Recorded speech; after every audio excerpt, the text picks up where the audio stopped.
Assalamualaikum warahmatullahi wabarakatuh. Alhamdulillahi rabbil alamin. Wassalatu wassalamu ala asrafil mursalin Sayyidina Muhammad wa ala alihi wa sahbihi ajma'in. Amma ba'du. Baiklah, kali ini kita akan membahas ayat 31 dan 32 surat Al-An'am. Adapun terjemahan dari ayat 31 surat Al-An'am adalah sebagai berikut. Sungguh rugi orang-orang yang mendustakan pertemuan dengan Allah, sehingga apabila kiamat datang kepada mereka secara tiba-tiba, mereka berkata, alangkah besarnya penyesalan kami terhadap kelalaian kami tentang kiamat itu. Sambil mereka memikul dosa-dosa di atas punggungnya, alangkah buruknya apa yang mereka pikul itu. Selanjutnya terjemahan ayat 32 surat Al-An'am sebagai berikut. Artinya, dan kehidupan dunia ini hanyalah permainan dan senda gurau. Sedangkan negeri akhirat itu sungguh lebih baik bagi orang-orang yang bertakwa. Tidakkah kamu mengerti?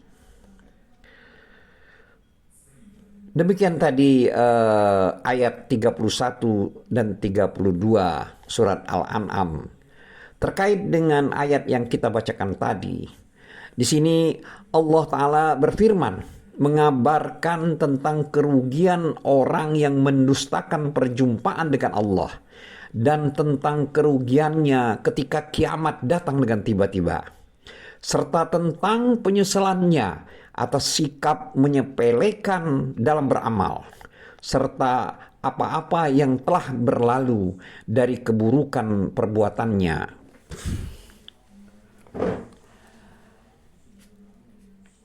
Sebagaimana kita bacakan sebelumnya tadi, yaitu pada ayat 31 surat Al-An'am, di mana artinya, sehingga apabila kiamat datang kepada mereka secara tiba-tiba, mereka berkata, alangkah besarnya penyelesaian kami terhadap kelalaian kami tentang kiamat itu.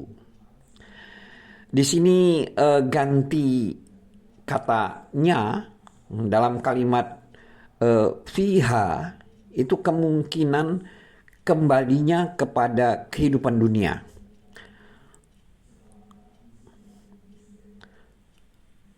Yaitu menaik amalan kampung akhirat. Artinya tentang perkara tersebut. Allah telah berfirman, yaitu dalam kalimat, sambil mereka memikul dosa-dosa di atas punggungnya, alangkah buruknya apa yang mereka pikul itu. Ini adalah kalimat pada ayat 31 surat Al-An'am. Jadi di sini maksudnya mereka memikulnya. Jadi memikul dosa-dosa tersebut. Terkait dengan hal ini, Qatadah berkata, di sini yang mereka pikul adalah yaitu apa yang mereka amalkan.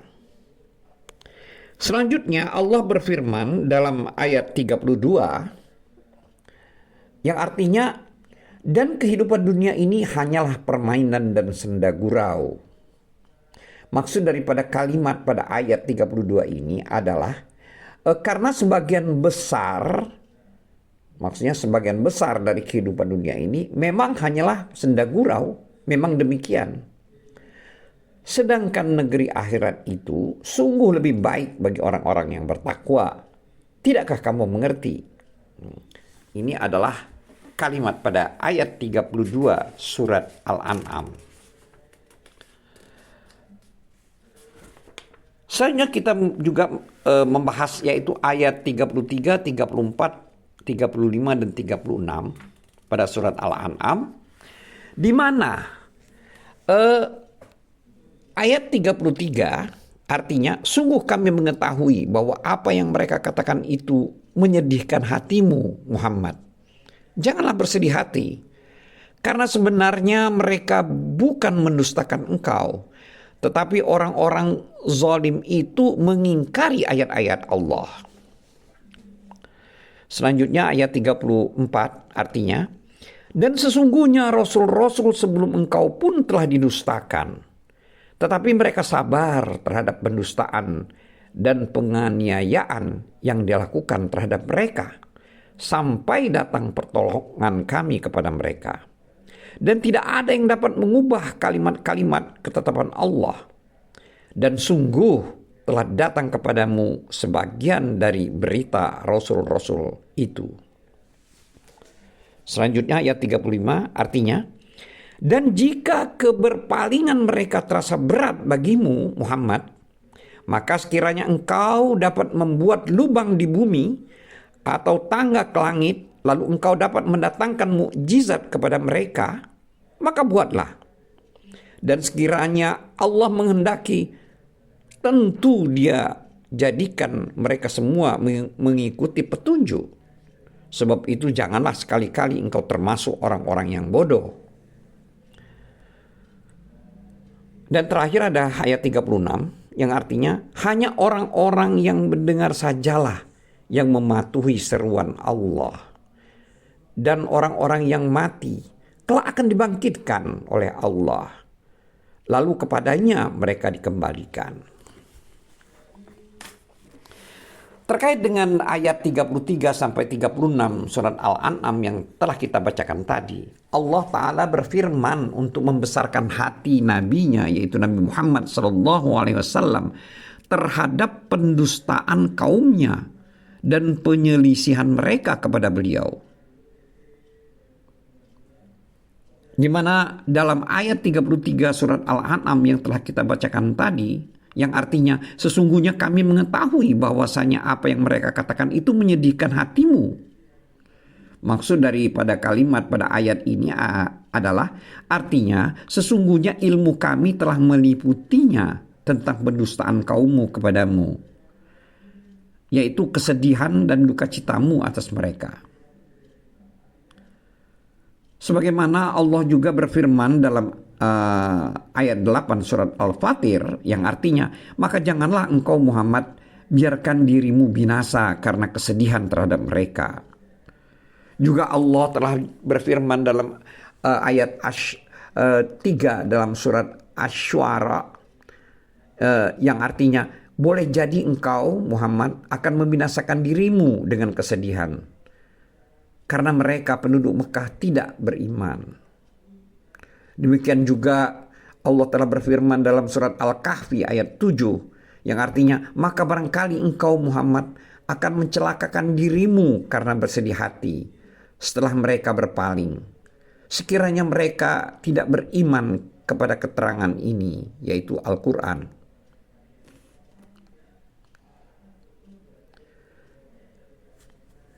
Selanjutnya Allah berfirman, yaitu dalam kalimat, karena mereka sebenarnya bukan mendustakanmu.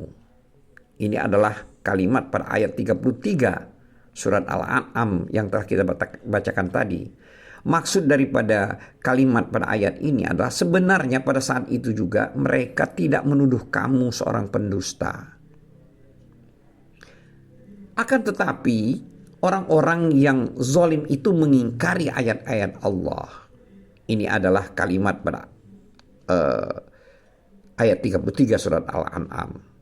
Jadi akan tetapi orang-orang yang zalim itu mengingkari ayat-ayat Allah. Jadi maksudnya dari kalimat pada ayat 33 Al-An'am ini adalah akan tetapi mereka menentang kebenaran dan mereka menolaknya dengan hati-hati mereka.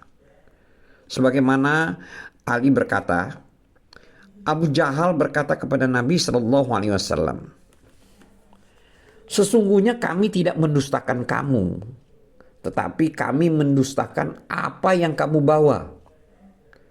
Maka Allah menurunkan ayat, yaitu pada kalimat ayat 33 surat Al-An'am yang artinya karena mereka sebenarnya bukan mendustakan kamu, tetapi orang-orang yang zalim itu mengingkari ayat-ayat Allah.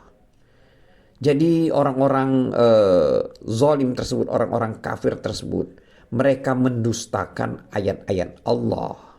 Jadi bukan mendustakan Nabi Muhammad. Hadis diriwayatkan oleh Hakim. Lalu berkata, keterangan ini sahih berdasarkan syarat Al-Bukhari dan Muslim. Tapi mereka berdua, yaitu Bukhari dan Muslim, tidak meriwayatkan hadis tersebut. Selanjutnya Muhammad bin Ishaq menyebutkan dari Az-Zuhri tentang kisah Abu Jahal ketika dia datang mendengar bacaan Nabi Shallallahu Alaihi Wasallam di malam hari. Dia dan Abu Sufyan, Sahar bin Harb, serta Akhnas bin Suraik, dan mereka tidak saling merasakan satu dengan yang lainnya. Mereka mendengarkannya hingga pagi hari. Tatkala waktu subuh datang, mereka segera berpisah, lalu bertemu di satu jalan. Kemudian setiap dari mereka berkata kepada yang lain, "Berita apa yang kamu bawa?" Maka dia menyebutkan apa yang mereka bawa. Lalu mereka sepakat berjanji untuk tidak mengulangi lagi, karena takut diketahui oleh para pemuda Quraisy tentang apa yang telah mereka lakukan, agar mereka tidak terfitnah dengan kedatangan mereka. Ketika tiba malam, kedua masing-masing dari mereka datang kembali, menyangka bahwa kedua temannya itu tidak akan datang, sebab sudah didahului dengan kesepakatan perjanjian. Tatkala waktu sudah pagi, mereka bertemu kembali pada satu jalan, maka mereka pun saling mencela. Lalu kembali mereka mengadakan perjanjian untuk tidak mengulanginya kembali. Ketika malam ketiga, mereka datang juga. Tatkala waktu sudah pagi, mereka kembali mengadakan perjanjian untuk tidak mengulangi perbuatan seperti itu lagi. Lalu mereka berpisah. Ketika waktu sudah pagi, Al-Akhnan bin Suraik mengambil tongkatnya, kemudian keluar mendatangi Abu Sufyan bin Harb di rumahnya, sembari berkata, "Wahai Abu Hanzalah, kabarkanlah kepadaku tentang pendapatmu terhadap apa yang telah kamu dengar dari Muhammad." Ia berkata, "Wahai Abu Sa'labah, demi Allah, aku telah mendengar banyak hal yang kau mengenalnya, dan aku mengetahui maksudnya, dan aku juga telah mendengar banyak hal yang aku tidak mengetahui maknanya dan tidak paham maksudnya." Al-Akhnas berkata, "Demi aku dan demi zat yang kamu telah bersumpah dengannya." Lalu dia keluar dari rumahnya, lalu mendatangi Abu Jahal. Dia lalu masuk ke rumahnya sembari berkata, "Wahai Abu Al-Hakam, bagaimana pendapatmu terhadap apa yang telah kamu dengar dari Muhammad?" Abu Jahal berkata, "Apakah yang telah aku dengar?" Al-Akhnas berkata, "Kami tidak berselisih akan kemuliaan dengan Bani Abdi Manaf. Mereka memberi makan, kami juga memberi makan. Mereka menanggung beban, kami juga menanggung beban. Mereka memberikan pemberian, kami juga memberikan pemberian, sampai ketika kami sama-sama duduk berlutut di atas hewan tunggangan. Kami seperti dua penunggang kuda pacuan." Ini maksudnya kiasan untuk dua hal yang sama tinggi kedudukannya.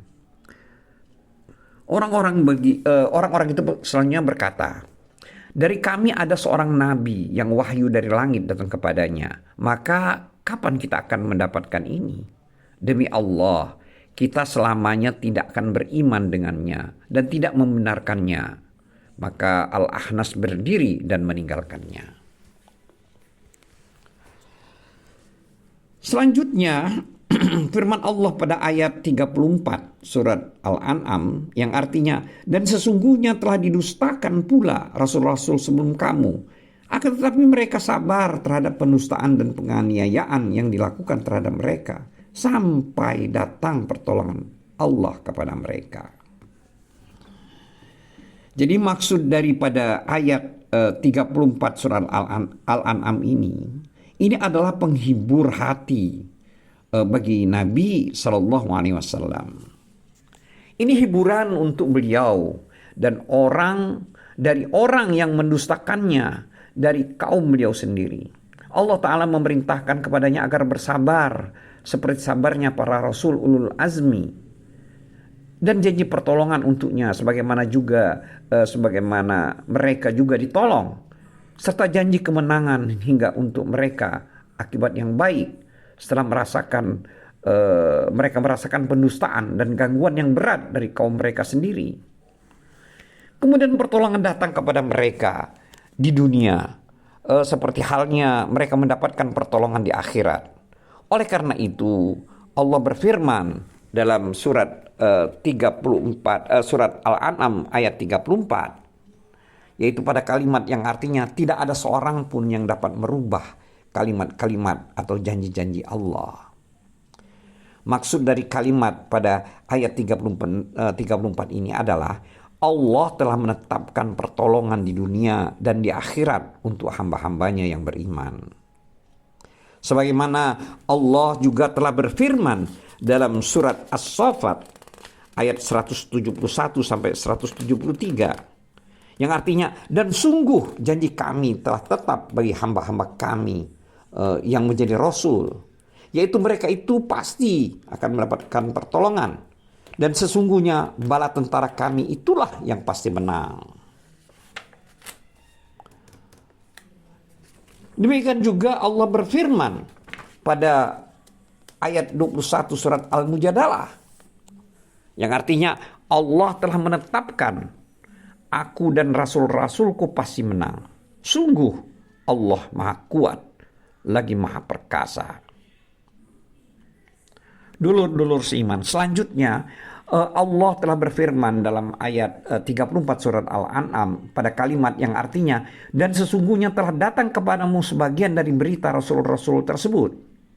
Ini maksud daripada kalimat pada ayat 34 surat Al-An'am ini adalah kabar, yaitu mengenai kabar tentang mereka. Bagaimana mereka, maksudnya rasul-rasul terdahulu, dapat ditolong dan dikuatkan terhadap orang-orang yang mendustakan mereka dari kaum mereka sendiri. Maka itulah suri tauladan dan panutan yang baik pada diri mereka.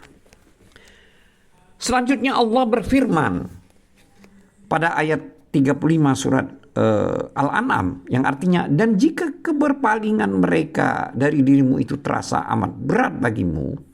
Maka di sini maksud dari kalimat pada ayat ini adalah, jika terasa berat keberpalingan mereka dari kamu. Dilanjutkan dengan kalimat, maka jika kamu dapat membuat lubang di bumi atau tangga ke langit. Nah, ini adalah kalimat pada ayat 35 surat Al-An'am. Terkait dengan kalimat pada ayat ini, Ibnu Abbas berkata, an-nafku itu berarti terowongan. Lalu kamu bisa masuk ke dalamnya. Selanjutnya firman Allah pada kalimat, yaitu dalam ayat 35 surat Al-An'am, yang artinya, lalu kamu dapat mendatangkan mukjizat kepada mereka, maka buatlah. Atau kamu akan menjadikan tangga ke langit untuk kamu sendiri, lalu kamu menaikinya. Lalu kamu mendatangkan mukjizat kepada mereka. Itu lebih utama daripada apa yang sedang kamu datangkan kepada mereka. Maka kerjakanlah. Begitu juga yang dikatakan oleh Qatadah, As-Suddi, dan sebagian mereka berdua. Selanjutnya firman Allah pada ayat 35 ini, yaitu pada surat Al-An'am, ya artinya, kalau Allah menghendaki, tentu saja Allah menjadikan mereka semua dalam petunjuk. Sebab itu janganlah sekali-kali kamu termasuk orang-orang yang jahil. Ini seperti juga firman Allah dalam surat Yunus ayat 99, yaitu yang artinya, dan jika Tuhanmu menghendaki, tentulah beriman semua orang-orang di bumi seluruhnya. Tetapi apakah kamu hendak memaksakan manusia agar mereka menjadi orang-orang yang beriman? Terkait dengan ini, Ibnu Abbas menafsirkan firman Allah Ta'ala, yaitu firman Allah pada ayat 35 surat Al-An'am, yang artinya, kalau Allah menghendaki, tentu saja Allah menjadikan mereka semua dalam petunjuk. Di sini Ibnu Abbas berkata, sesungguhnya Rasulullah SAW bersemangat agar seluruh manusia beriman dan mereka mengikutinya di atas petunjuk. Maka Allah mengabarkan bahwa tidak akan ada yang beriman, melainkan orang yang telah diberikan kebahagiaan dari Allah pada penyebutan pertama. Selanjutnya firman Allah pada ayat 36 surat Al-An'am, yang artinya hanya mereka yang mendengar sajalah yang mematuhi seruan Allah. Jadi maksud dari kalimat pada ayat 36 surat Al-An'am ini adalah sesungguhnya hanya orang yang mendengar seruanmu, wahai Muhammad, adalah orang yang mendengar perkataan. Lalu dia memperhatikannya, kemudian dia memahaminya. Hal ini juga terdapat pada firman Allah pada surat Yasin ayat 70 yang artinya agar dia Muhammad memberikan peringatan kepada orang-orang yang hidup hatinya dan agar pasti ketetapan azab terhadap orang-orang kafir. Selanjutnya Allah berfirman dalam ayat 36 surat Al-Maidah, surat Al-An'am yang artinya dan orang-orang yang mati hatinya akan dibangkitkan oleh Allah. Yang dimaksud dengan kekafiran itu ini adalah terkait dengan ayat 36 surat Al-An'am. Jadi yang dimaksud dengan kekafiran itu adalah karena mereka adalah orang-orang yang mati hatinya, maka Allah menyerupakan mereka dengan anggota badan. Selanjutnya firman Allah ayat 36 surat Al-An'am yang artinya dan orang-orang yang mati hatinya akan dibangkitkan oleh Allah, lalu kepadanya lah mereka dikembalikan. Ini juga termasuk celaan terhadap mereka.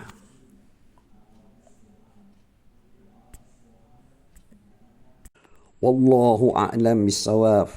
Wabillahi taufiq wal hidayah. Wassalamualaikum warahmatullahi wabarakatuh.